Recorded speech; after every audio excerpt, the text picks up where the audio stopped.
Hoje o seu programa sobre investimentos nessa parceria entre Com Dinheiro e BMC News para trazer para vocês, investidores, sempre as melhores mentes do mercado financeiro brasileiro, quem faz esse mercado acontecer, para esse bate-papo de almoço com vocês, para tornar cada um de vocês investidores melhores. Sejam vocês investidores pessoa física, profissionais de mercado ou mesmo telespectadores curiosos aqui da casa, nós trazemos essas pessoas para abrir um pouquinho a cabeça de vocês, trazer esses temas de relevância, o que está sendo discutido na Faria Lima, o que você não pode deixar de saber. Então vamos construindo, com a sorte nós temos aqui de trazer grandes convidados para compartilhar essas informações com vocês. E para o assunto de hoje, para o tema de hoje, nós temos aqui o Adam Miller, da Gunderson Denmore. Perfeito. Para bater esse papo com vocês sobre Venture Capital, sobre Private Equity, sobre M&A, sobre tudo que tece esse mercado. Adam, muito obrigado pela sua participação aqui. É um tema interessantíssimo e que eu tenho certeza que você vai contribuir bastante para o debate com o público. Muito obrigado por me deixar participar desse ótimo programa. Estou super entusiasmado para conversar com você sobre Venture Capital e M&A aqui no Brasil, na América Latina e no mundo. Maravilha! Queria começar, a gente tem uma tradição aqui no programa de fazer aquelas perguntas difíceis, né? Justamente para aproveitar esse conhecimento de quem vem para quebrar algumas dores, alguns paradigmas e trazer essa reflexão. E a gente tem visto, a gente viu ao longo dos anos uma evolução muito interessante, que sem dúvida a gente vai conversar aqui no programa, do mercado de Venture Capital no Brasil. Mas, inevitavelmente, a gente viu uma onda com reajuste de juros globalmente, que lançou luz sobre um pedaço desse mercado, que eventualmente não estava tão fluido, tão bem pensado, tão bem precificado, e alguns investimentos até feitos de maneira que não estão buscando o retorno ao qual que trouxe a construção, que trouxe aquela tese. O que eu queria ouvir de vocês, dentro desse mercado, vocês de fato operacionalizam boa parte dessas transações. Esse mercado tem sido retomado esse ano? Como tem vindo o fluxo de demanda e o fechamento de negócios em Venture Capital no mundo? Que eu sei que vocês têm uma presença global, mas especialmente aqui no Brasil. Ou seja, a gente sem dúvida tem visto um fluxo de deals mais lento do que a gente viu em 2020 e 2021. Eu acho que isso também é bom pensar historicamente, que 2020, 2021 e a primeira metade de 2022 foram anos super diferentes. Quando a gente vê lá no nosso escritório, onde a gente já está envolvido nesse mercado de Venture Capital há 25 anos, geralmente a gente tinha visto um crescimento de, vamos dizer, 10% ao ano, né? Em 2020 e 2021, a gente viu mais de 50% ao ano de crescimento no tamanho de deal, número de deals, o tamanho, os valores investidos cresceram muito. Muito disso acho que foi parte da pandemia, as taxas de juros baixas lá nos Estados Unidos, ou seja, globalmente. Então, claro, relativamente a esses anos está mais lento. Relativamente a, vamos dizer, 2018, 2019, ainda está um patamar saudável, né? O número de deals na primeira metade de 2023 ainda está mais baixa do que 2022, mas mais ou menos estabilizou.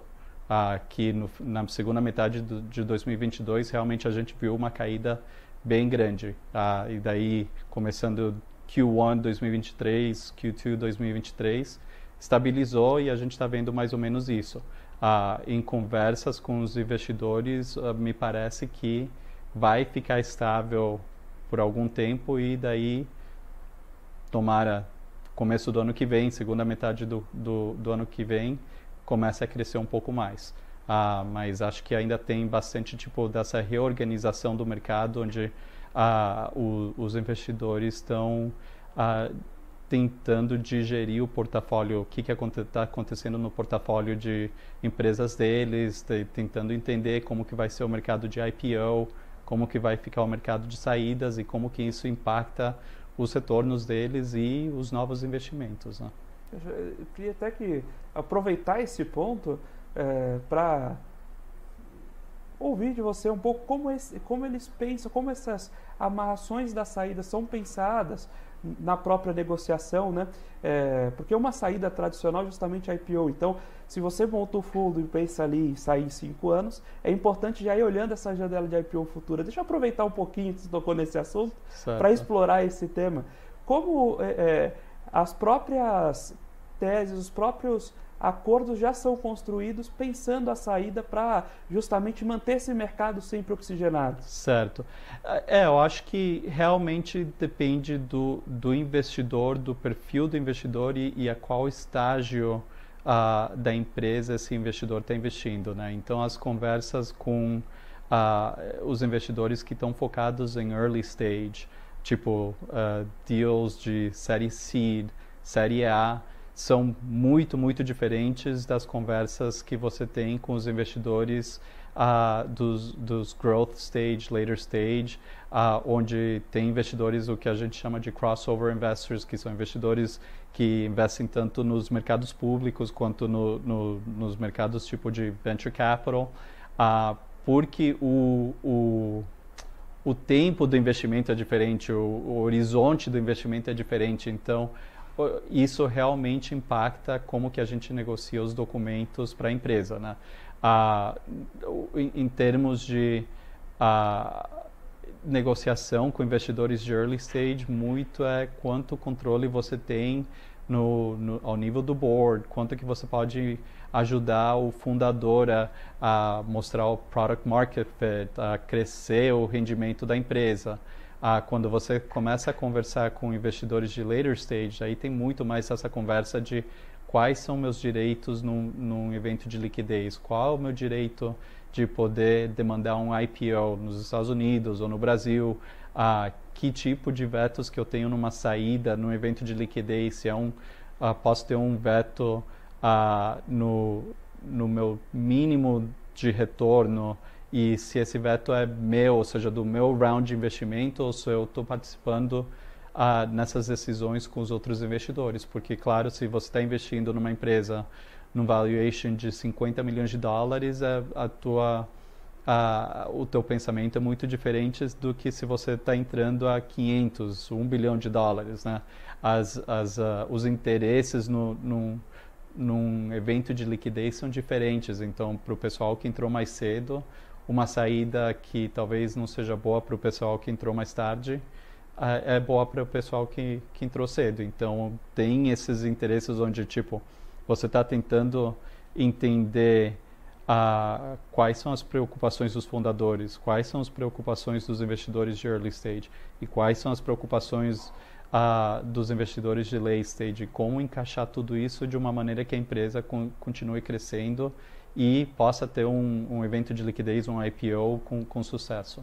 Quando a gente olha diversos mercados no Brasil, mesmo mercado de investimentos, a globalização dos nossos mercados aí costuma, para muitos segmentos, ser pequena.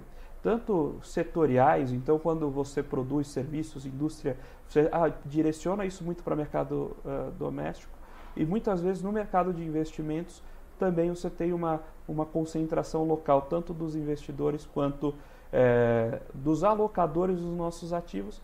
A bolsa futura é um pouquinho diferente, mas quando a gente pensa em ativos locais mais objetivos, a gente tem uma concentração de mercado local também muito forte. O mercado de Venture Capital e Private Equity aqui já é bastante globalizado, quero dizer, quando o investidor aqui de early stage, na verdade é o contrário, né? Quando o empreendedor que vai buscar capital early stage, ele vai a mercado, ele já está acostumado a buscar VCs lá fora? Sim, sem dúvida. Eu acho que esse mercado tem mudado muito desde que eu comecei nesse setor uns 12 anos atrás. Ah, ou seja, o nosso escritório é um escritório americano, então o direito que a gente pratica é só direito americano, então eu tenho tipo um bias em que os deals que eu vejo geralmente são deals onde tem esse aspecto internacional, né?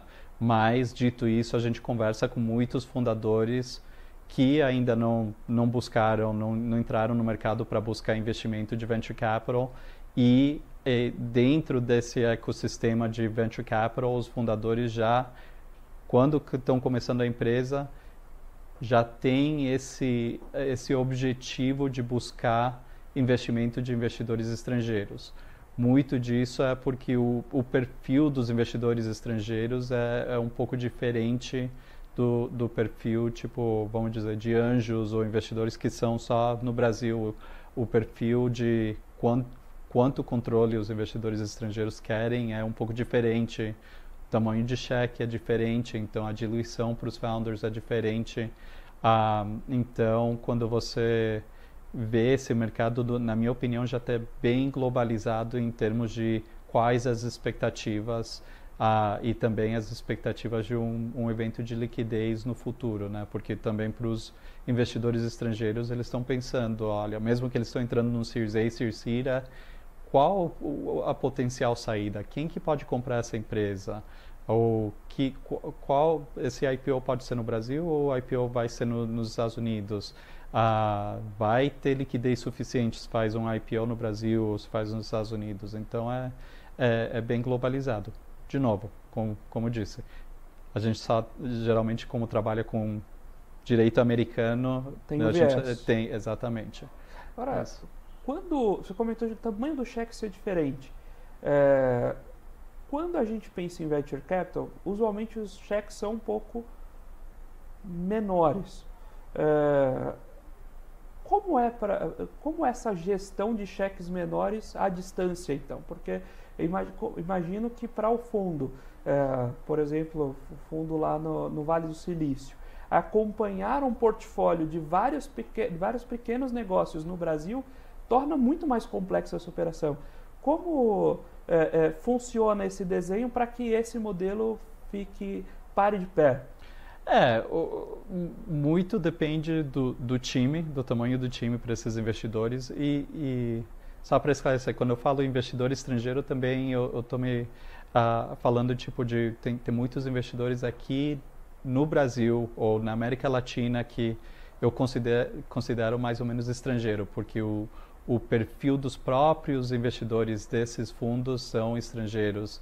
Então, e o perfil dos termos que eles pedem dos fundadores e das empresas são o que a gente considera mais padrão do Vale do Silício do que padrão brasileiro, né? Então, mas para responder a tua pergunta, acho que quando é tipo pure play americano, algo assim, a gente vê muitas vezes que esses investidores co-investem com investidores ou estrangeiros que têm time aqui no Brasil ou brasileiros mesmo, ou seja, muito disso ter aquele relacionamento bom entre com-investidores, ter confiança que vão estar alinhados ou seja, de como que a companhia pode desenvolver e então esses investidores mais ou menos estrangeiros, eles têm vantagens que eles podem oferecer para as empresas, mas porque eles talvez não estão aqui no dia a dia, eles realmente precisam do apoio dos investidores brasileiros para que esses investidores brasileiros ou locais estejam apoiando a empresa no dia a dia, porque muito do venture capital tá aqui, ou seja, que um fundador apenas te ligue e fale, olha, eu estou com esse problema aqui que você já viu no teu portfólio, ou estou procurando algum advisor, vocês no network de vocês tem um advisor que já viu esse tipo de problema. Aí tem os locais que podem te ajudar com esse pessoal brasileiro e tem os estrangeiros que também por terem investido em empresas nos Estados Unidos, na China, na Índia, têm visto várias coisas diferentes, onde eles podem pensar, olha, talvez eu não conheça o Brasil tão bem quanto esse outro investidor, mas eu já vi isso aqui nos Estados Unidos, eu já vi isso na China, eu já vi isso na Índia. Entendendo que os mercados são diferentes, ainda eu posso ver tipo uma semelhanças em esses mercados, como que eles desenvolvem, e eu posso te conectar com essa outra pessoa. Ou isso é o que já fez nessa outra empresa do meu portfólio. Quando você comentou de estar olhando esse mercado nos últimos 12 anos, e aqui no Brasil, se a gente pensar numa linha do tempo global, Estados Unidos teve um mercado de private equity já muito aquecido em 80, na década de 80. E venture capital estava já com um vigor fim dos anos 90 e início dos anos 2000. Né? Aqui no Brasil, a gente começou a ver private equity nos anos 2000, de maneira mais intensa. Venture capital veio dos anos 10 em diante. Você consegue notar uma evolução desse mercado de venture capital aqui no Brasil nos últimos 12 anos? Sem dúvida. Desde que eu comecei aqui no Brasil, trabalhar com empresas aqui no Brasil há 12 anos, o ecossistema de venture capital na minha opinião, muito, muito mais desenvolvido do que quando em 2011 e 2012. O tipo de empresa que a gente está vendo é diferente, ou seja, o que a gente via em 2011 e 2012 era bastantes empresas que tinham, vamos dizer, visto algum modelo que funcionava nos Estados Unidos e estavam trazendo esse modelo aqui para o Brasil e tropicalizando o modelo, né? Talvez eles não estavam atacando um problema que fosse específico aqui para o Brasil. Os empreendedores, os fundadores também, talvez era a primeira empresa que eles estavam fundando, eles não tinham muito conhecimento dos termos, do mercado de venture capital, que é diferente do que empresas tipo family-owned businesses, né? Então, nesses últimos 12 anos, realmente a gente tem visto fundadores agora que já estão na segunda, terceira empresa, ou fundadores que estavam trabalhando em outras empresas de venture capital, viram quais foram os problemas que essas empresas tiveram e agora estão tentando lidar com esses problemas de uma maneira diferente. E também os investidores. Hoje em dia tem muito mais investidor aqui no Brasil, mesmo considerando, ou seja, que alguns dos investidores que estavam em 2021, 2022 não estão investindo tanto, ainda tem muito mais investidor que está olhando para o Brasil, que conhece o mercado brasileiro. Então, esse ecossistema é muito mais robusto hoje em dia do que era em 2011, 2012, 2013 ou até mesmo 2015, quando a gente também viu um pouco de um desaceleramento no mercado de venture capital, e daí começou a acelerar de novo em mais ou menos 2017 e 2018. Né? Quando a gente olha essa dinâmica, né? essa aceleração, e naturalmente teve um pequeno freio, mas ainda com o vigor que a gente não tinha há alguns anos, modelos diferentes surgem, dinâmicas diferentes surgem, né? E muitas vezes o empreendedor comentou de justamente ele ser o primeiro negócio que ele está abrindo eventualmente, depois você ganha mais experiência, mas como é para o próprio empreendedor tocar toda essa dinâmica? Perguntando do começo, por exemplo, como um empreendedor chega até vocês, por exemplo, ele sente a necessidade de ter um escritório para apoiar a conversa com eventuais investidores, especialmente quando é a primeira vez que ele está fazendo isso. Certo. Ou seja, eu acho que quando o empreendedor está procurando escritório, é super, super importante que eles trabalhem com algum escritório que está bem envolvido nesse mercado de venture capital. Ou seja, o mercado de venture capital, os termos são super diferentes do mercado de private equity. Então, facilita muito para o empreendedor trabalhar com o escritório que está bem envolvido em Venture Capital, que é o que a gente na Gunderson tem tentado fazer pelos últimos 30 anos, tanto nos Estados Unidos, aqui no Brasil, na América Latina, na China, na Índia, é focar nesse mercado. E a ideia é, ou seja, entender como que é um ciclo da empresa ou seja, um fundador ter uma ideia,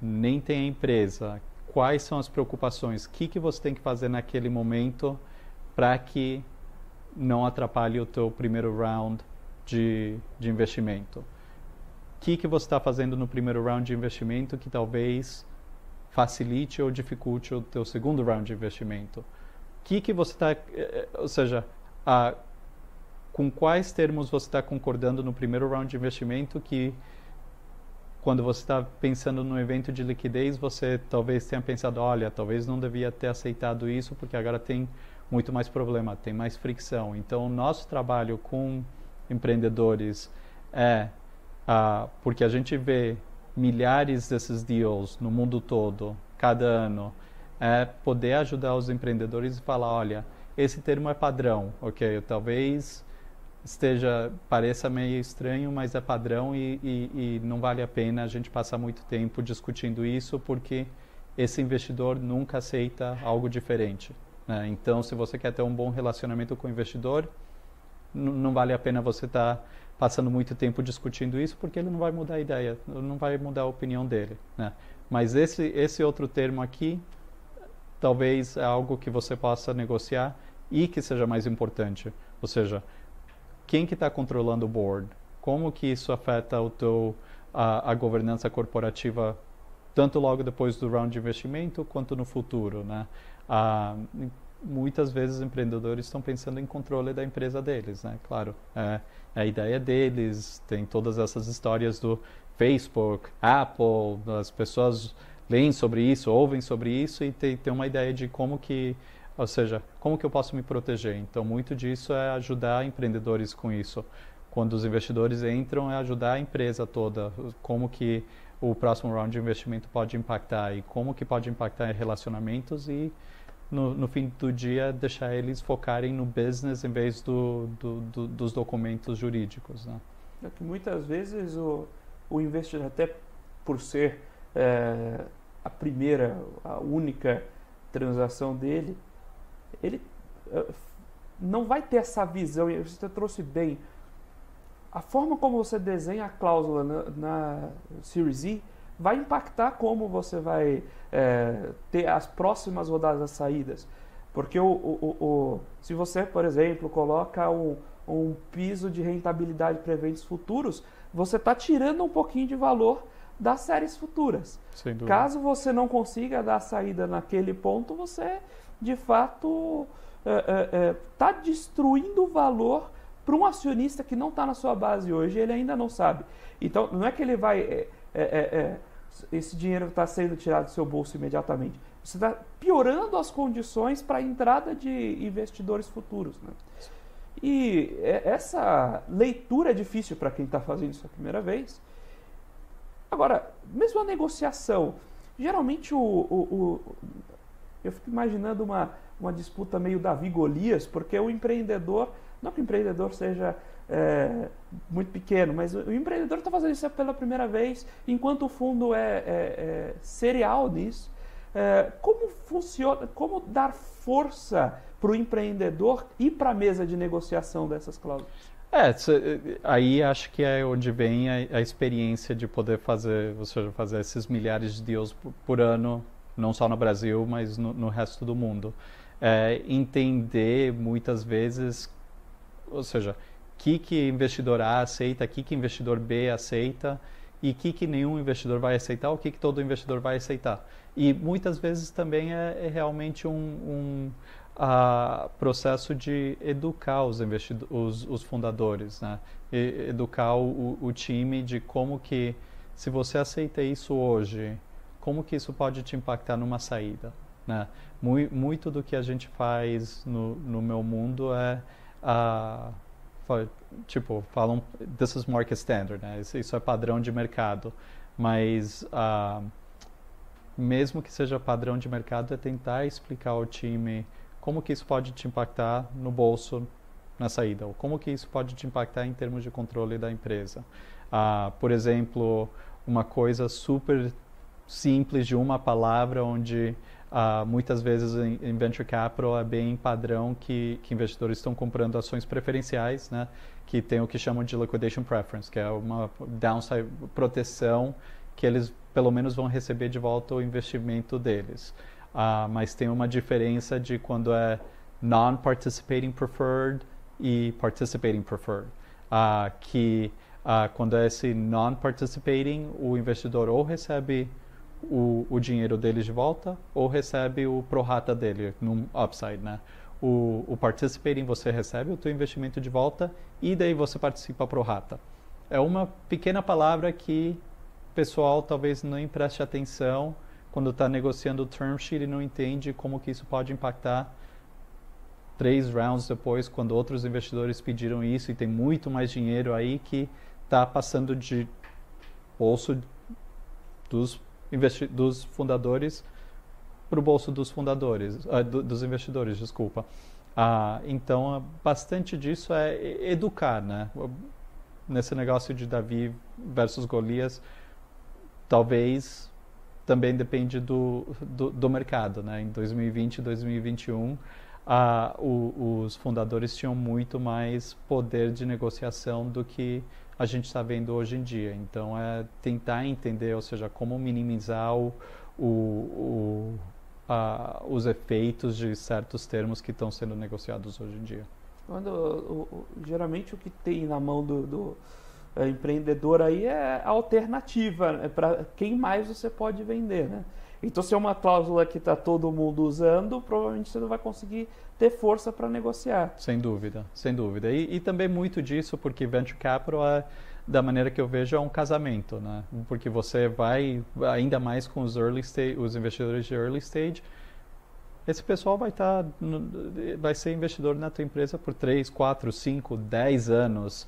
Então, você quer ter um bom relacionamento com eles. Então, já ter um desgaste no processo de negociação, muitas vezes não vale a pena, porque o que você quer é a ajuda deles, não é só o cheque deles, é realmente ter esse pessoal que é teu parceiro no futuro, que para o próximo round de investimento te ajude. Então tem que ter um certo nível de confiança e um bom relacionamento ao longo prazo. Então é entender, olha, o que a gente pode fazer para não desgastar esse relacionamento. Muito das brigas ficam com os advogados para os fundadores e os investidores não terem que ter esse tipo ressentimento, né, da parte da negociação. Provavelmente as cláusulas mais duras estão lá para não serem usadas. Se elas forem Exatamente. usadas, provavelmente não é só a consequência do contrato. Acionar o contrato já desgastou o relacionamento. Exatamente. Ou seja, o ideal é negociar esse contrato, colocar numa caixa e não ter que ver de novo, né? Mas muito do nosso trabalho é entender, se isso não dá certo, como que você está protegido? Como que a empresa está protegida? Ou seja, quais são as obrigações do board? Porque ou seja, novos investidores entram no board, a gente representa a empresa toda, né? Até sobre a estrutura de conselho, eu queria trazer algumas perguntas também. É um tema interessantíssimo, que vai um pouco de como é a dinâmica no pós-deal, né? Até agora a gente está conversando um pouco sobre como o negócio é feito, mas o que fica de vida depois é super importante também e traz alguns assuntos aí de extrema relevância. No entanto, agora eu preciso ir para o intervalo. Então, segura um pouquinho, a gente já volta nesse assunto, e você que está nos acompanhando, está nos assistindo aqui esse bate-papo sobre Venture Capital, sobre M&A, sobre todo o ambiente de VC aqui no Brasil, fique você por aí também, que a gente vai tirar muitas outras dúvidas, vai abrir novos temas super interessantes, mas agora a gente tem que ir para um breve intervalo. Fica por aí, você sabe que o intervalo aqui é curtinho, daqui a pouquinho a gente está de volta com mais Você com Dinheiro. Até já! PNC News. Informação que gera valor. O que impacta a economia e o mercado global. Aqui no BMC News, você acompanha em tempo real a abertura do mercado e todas as movimentações do mundo dos investimentos. Notícias acompanhadas de opiniões de grandes especialistas para ajudar você na melhor tomada de decisão na hora de investir. Eu, Paula Moraes, estarei com você de segunda a sexta, às 9h30 da manhã, no BMC News. BMC News. Informação que gera valor. As empresas que fazem parte do seu dia a dia estão em uma das maiores bolsas do mundo, a Nasdaq. E a boa notícia é que você pode investir nessas empresas diretamente pela Avenue, sua corretora nos Estados Unidos. Com os dados das ações dos Estados Unidos fornecidos pela Nasdaq em tempo real, o cliente Avenue pode acessar diretamente as maiores bolsas do mercado americano. Entre neste mercado de tecnologia e inovação. Acesse avenue.com.br/Nasdaq e seja bem-vindo ao mercado global.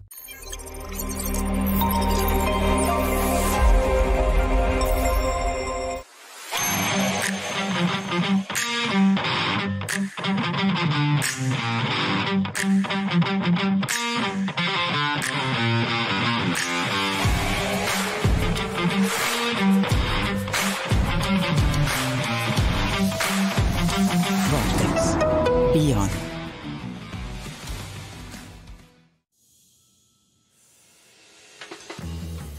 Eu sempre busquei a excelência. Para mim, dar o máximo é o mínimo. Poder contar com quem me entende. Tá aí uma coisa essencial para o meu sucesso. Aqui a gente encara seus desafios como se fossem nossos. A excelência do BTG está em cada detalhe que faz sentido para você. Sua trajetória merece essa experiência. BTG Pactual. Dê um BTG na sua vida. BMC News. Informação que gera valor.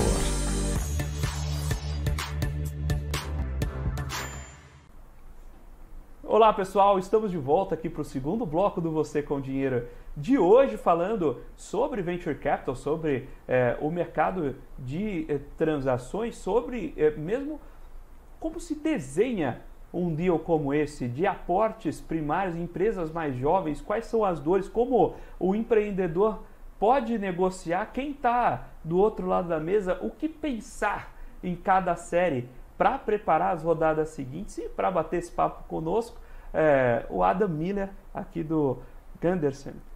Perfeito. Ó, a gente vai se assustando. A gente terminou o bloco anterior falando de um tema interessante que é a formação de board. E eu queria aproveitar aqui para puxar esse segundo bloco falando de dia 2. Né? O que é o pós-investimento? Né? Uma das principais questões justamente é a composição do conselho, quem você traz para sentar à mesa com você. E o que vocês geralmente olham, o que vocês podem desenhar em termos de dinâmica? Porque muita gente se preocupa, acho que o empreendedor é muito preocupado em não perder o controle. Mas um problema que na prática eu vejo aparecer nas companhias não é a perda de controle, mas é a ausência do investidor.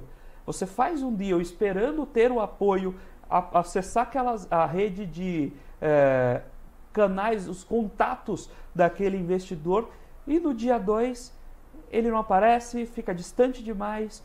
Como a gente pode tecer essa construção de board, esse dia 2, para otimizar otimizar essa relação do investimento? Certo. Eu acho que muito desse trabalho realmente é feito antes de você assinar um term sheet, né? É a escolha do teu investidor.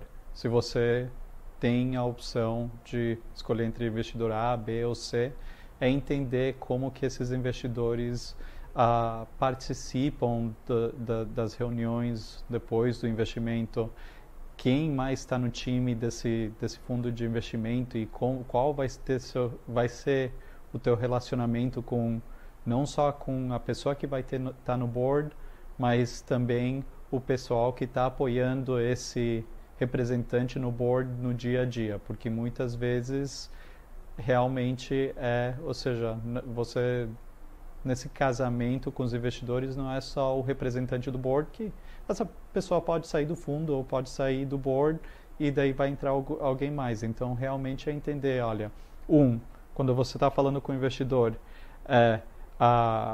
quantos boards essa pessoa, o investidor principal, em quantos boards essa pessoa está participando? Ele ou ela vai ter a capacidade de participar do meu board, ler os materiais que eu estou enviando mensalmente, trimestralmente e ser um bom participante nas reuniões.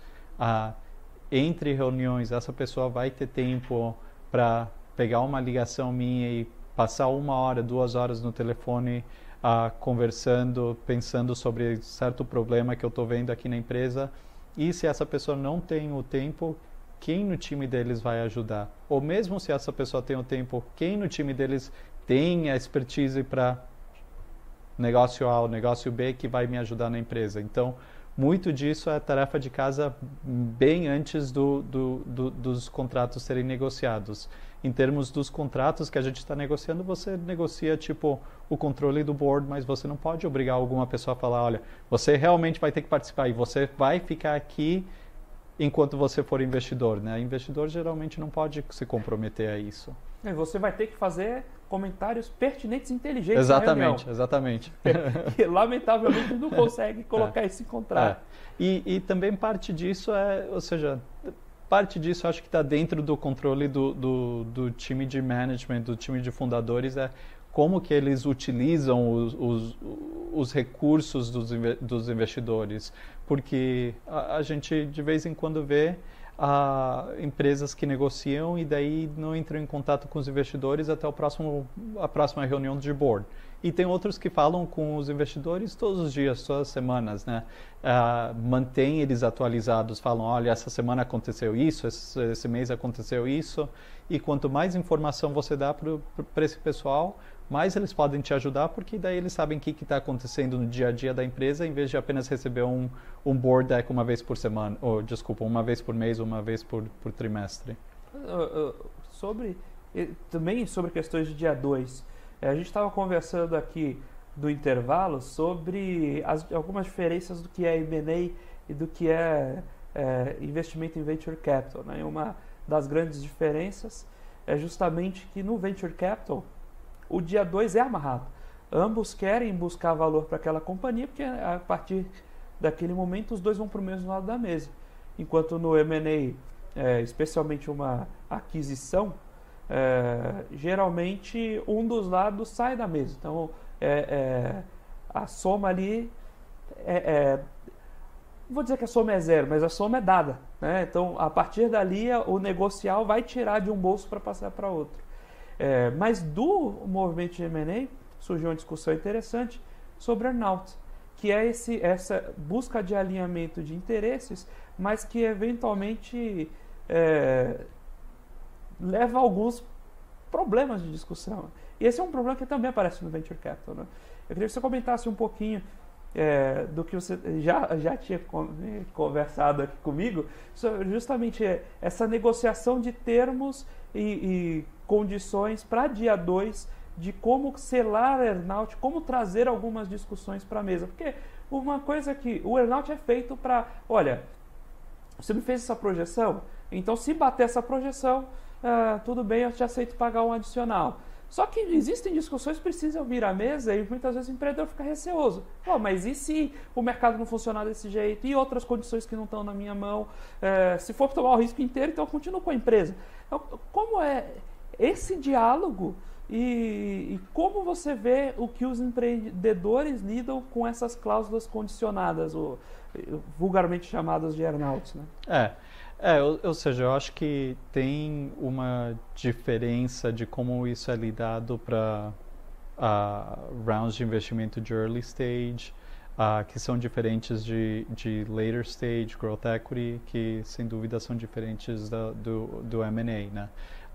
Em early stage eu acho que tem muito menos dessa conversa, porque para esses investidores de venture capital, eles entendem que, ou seja, essas empresas ainda têm que comprovar que tem um business model, que ainda, de vez em quando, ainda tem que desenvolver o produto, né?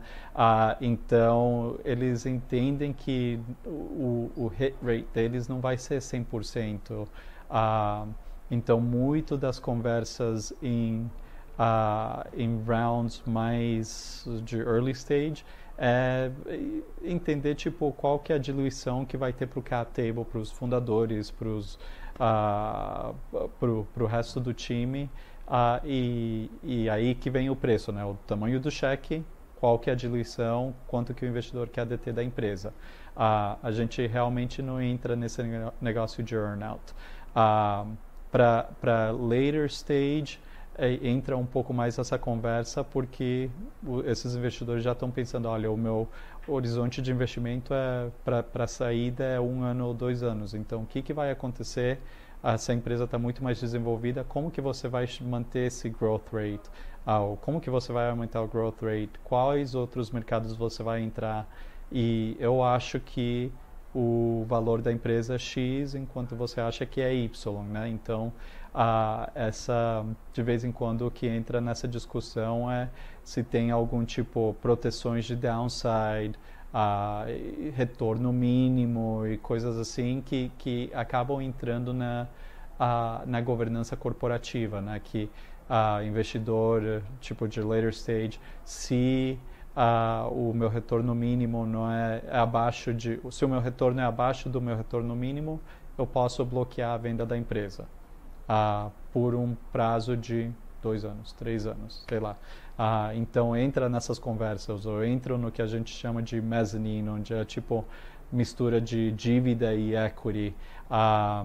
E daí na parte de earnout, em M&A, realmente é entender, olha, quanto que eu vou deter desse valor da empresa e quanto que você, o comprador, vai manter do valor da empresa. Claro, o comprador, quando está comprando a empresa, quer que o alvo seja sucedido no futuro, se não estaria comprando, né? Mas se tem sucesso, o valor fica no bolso do comprador. Então, o earnout é tipo tentar achar um meio termo para os valores, e daí entra na discussão, olha, ok, se eu estou concordando com o earnout, quais direitos eu tenho, qual apoio que eu vou ter do comprador para realmente poder atingir as minhas metas? Eu vou ter o budget para poder fazer isso? Eu vou ter o poder para fazer as decisões? Ou você está falando, olha, tem que chegar nessa meta, mas eu decido tudo? Essas são conversas super, super difíceis, onde você acaba... O que você acaba aceitando realmente depende de quanto poder de negociação você tem e quanto que está dividido entre earnout e quanto que está sendo pago ou seja, no closing do deal, ou quanto que está sendo mantido em tipo indenização, coisas assim, que é um outro termo que a gente acaba discutindo bastante em M&A. Já que isso tocou desse ponto de outros termos, e a gente estava falando de dia 2, vamos para dia 3. E no divórcio? Porque não é a única dor, mas em um processo de cisão litigiosa entre os sócios, uma das coisas comuns é surgimento de cláusulas de non-compete. Mas que aí já começa uma discussão, que eu queria também ouvir um pouco da sua experiência, em o que é competição, o que é o mesmo setor, o que é, até onde eu posso travar o empreendedor, até onde não faz sentido, e eu vou colocar ali no papel, mas eu nunca vou conseguir levar adiante essa disputa. Então, quais dores você pode compartilhar, você viu de experiências bacanas, de dores agora não só no dia 2, né, não na rodagem no pós-deal, mas no eventual rompimento, desinvestimento pelo caminho ruim. Desinvestimento pelo caminho bom, todo mundo vai para o IPO, fica todo mundo feliz, é ótimo. Mas e o caminho não tão bom, onde você, por exemplo, o fundo chega e fala, olha, acabou o caixa, então a gente vai ter que descontinuar, cada um vai para o seu lado, mas em que condições, né? Como essa discussão do day after? Acho que são duas coisas, né? Uma, no mundo de venture capital, uma é, ou seja, se o time de fundadores funcionou ou não funcionou. Muito da maneira que isso é lidado em venture capital é por vesting. Que vesting basicamente é, vamos dizer que eu sou fundador e eu tenho 1 milhão de ações, né? Quando o investidor está investindo na minha empresa, o primeiro round de investimento, o investidor vai falar, olha, eu quero que você esteja sujeito a vesting por 4 anos. Esse é o padrão da indústria.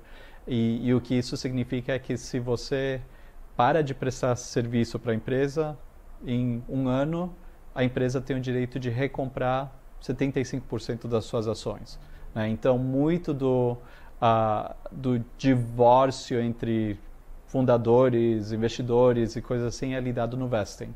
É entender, olha, quanto que os fundadores ainda têm amarrado que se eles saíssem, eles perderiam.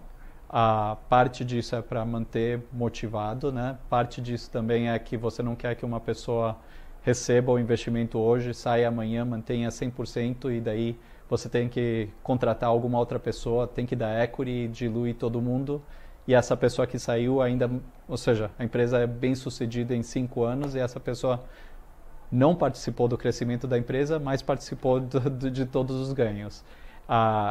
Esse é um, né? E o outro é, vamos dizer que mesmo que o time esteja envolvido por 4, 5 anos, a empresa não deu certo.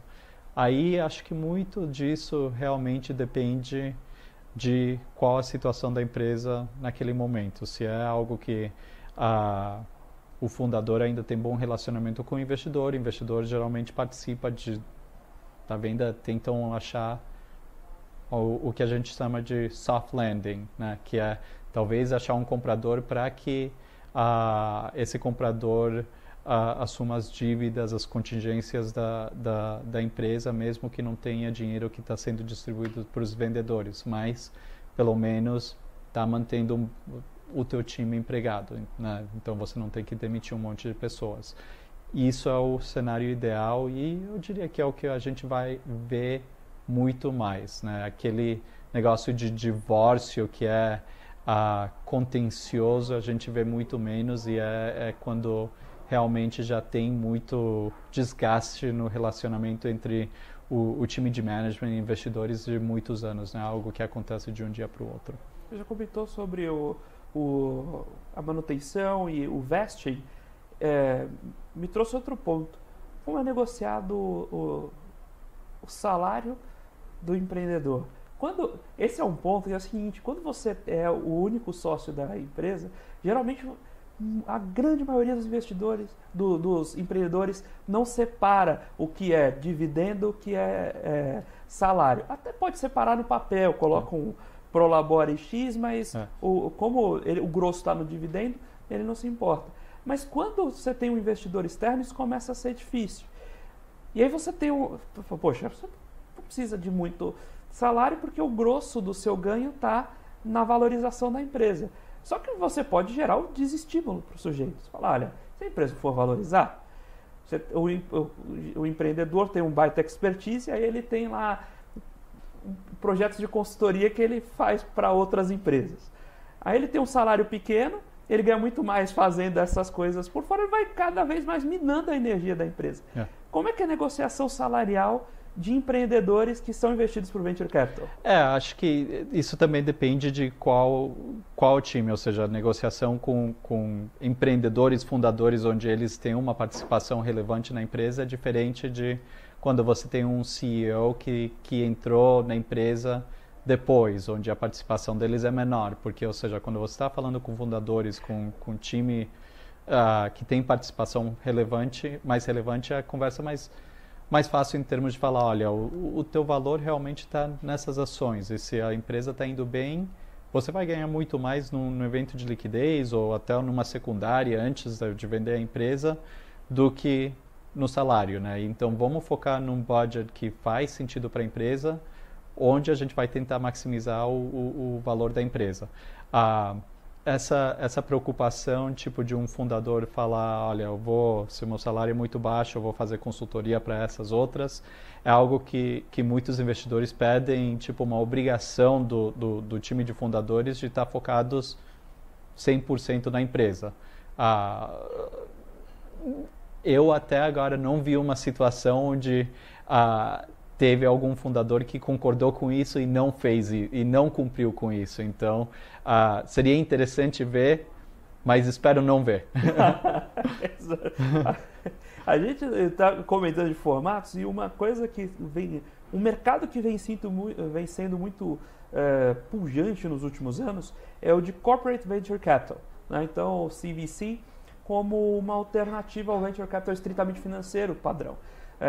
Como vocês têm visto essa evolução do mercado e o que tem de diferente no CVC em relação ao VC estritamente financeiro, como a gente costumava ver?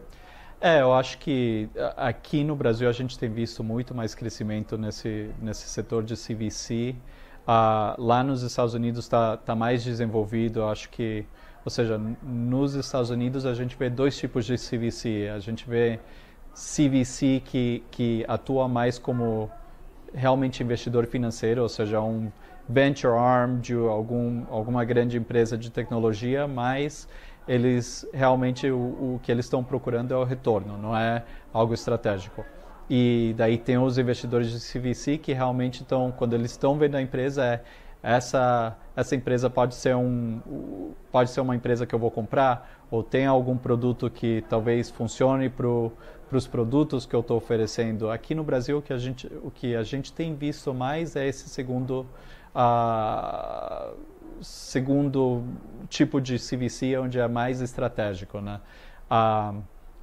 Quando a gente está negociando com esse tipo de CVC, muito do que é importante ou seja, entender que os interesses desse investidor não vão estar sempre alinhados com os interesses dos outros acionistas, onde talvez o interesse, ou seja, para os outros acionistas é maximizar o valor da empresa num evento de liquidez, e para um fundo de CVC posso comprar essa empresa e quanto que eu vou poder quanto que eu vou ter que pagar por essa empresa, né?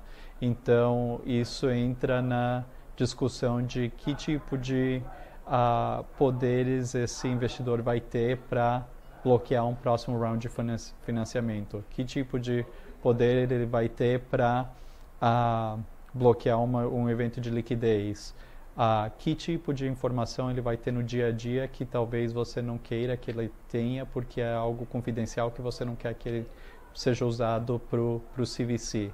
Essa é muito da conversa que você tem quando a gente está negociando com CVC, porque realmente o perfil é diferente, os interesses são diferentes. O mercado, de fato, cria um nicho novo, ou seja, tem volume importante vindo dessas empresas por esse movimento de CVC? Como foi, desculpa? O volume de investimentos via CVC tem sido um pedaço importante da indústria venture?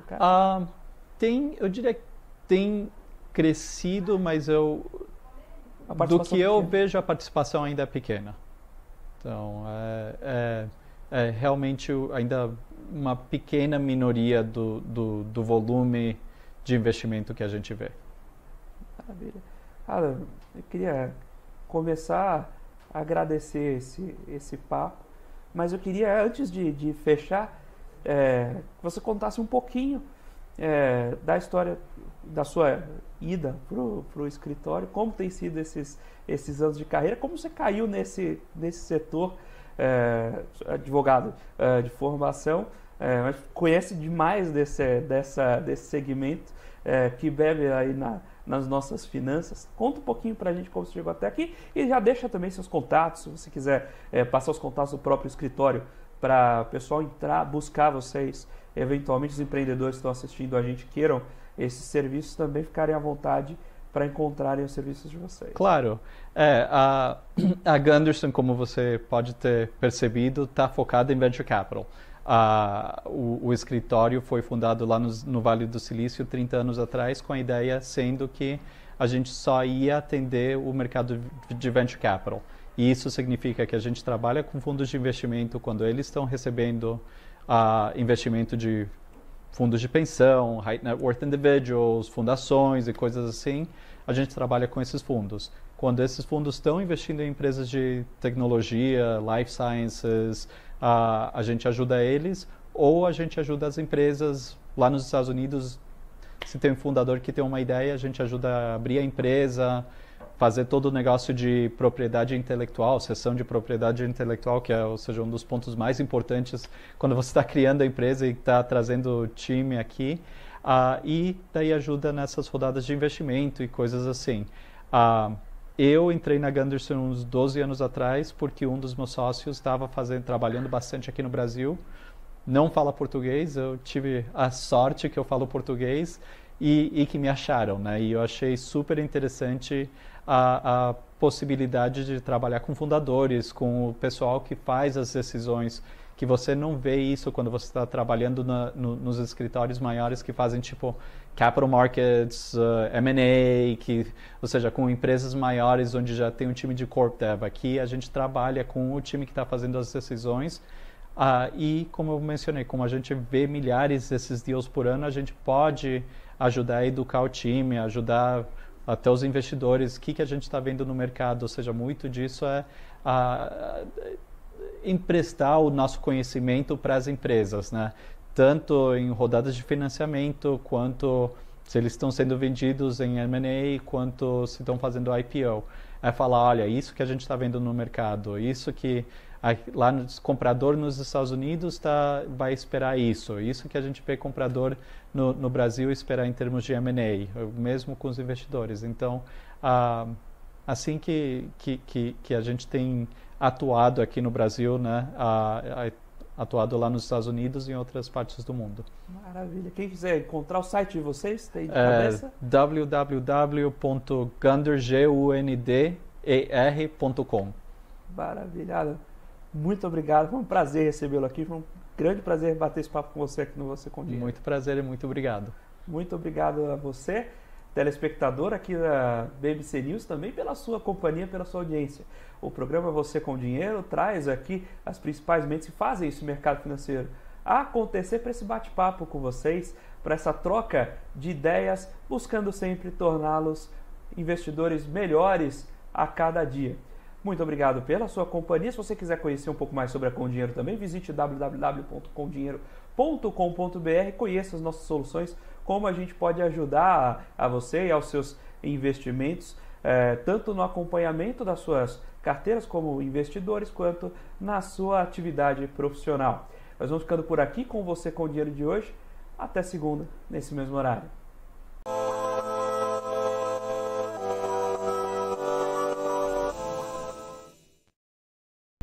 PNC News. Informação que gera valor.